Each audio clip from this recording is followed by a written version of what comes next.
Project Fight, since inception, has served over 400 people. We have 5 locations in Raleigh, Greenville, New Bern, Charlotte, and Asheville. We provide services from the very first day that an individual comes out of trafficking. They're identified either by law enforcement or they self-identify and contact the National Human Trafficking Hotline. They will, just kind of request services. We help do an assessment, determine if they are indeed a victim. And then we provide any needs from housing, clothing, food, those basic things they need just to be able to ground themselves.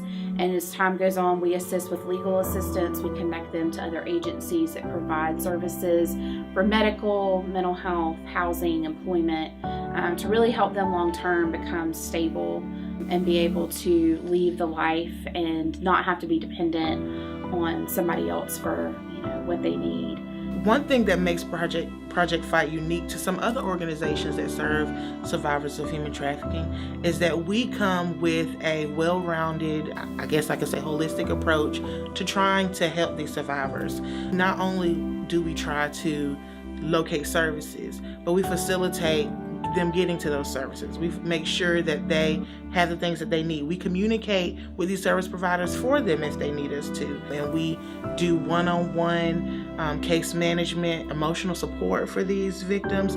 It's not just set an appointment, we'll help you out and then you go. We're with them from beginning to end, whatever they need. And a lot of areas do not have that. In a lot of our areas that Project Fight serves, we are the only comprehensive case management program in the area. And so when a client needs more than just a visit to the health department, a lot of times no one knows what to do with this client and the client does not know where to go. So to have that piece, Project Fight has stepped in and said, hey, I'm going to step in and make sure that that person does not fall off. So we know that we're going to encounter women that don't self-identify as human trafficking victims but might be in need of services, or perhaps they're not at a place that they're ready to identify, or they're not in a place, frankly, that they can take care of their basic needs and work towards helping us, because they really need help themselves. The Salvation Army is the primary partner that our office works with to provide direct social services to victims of human trafficking. Salvation Army continues to provide services to those victims, and we will work with Salvation Army and communicate with them to make sure that the victims that we're working with on the law enforcement side are getting the social services that they desperately need on an ongoing basis. Everyone can do something. And anything we do is going to improve the quality of life in our community. So it may feel like a small step, but if we're all taking small steps, that's a huge step forward.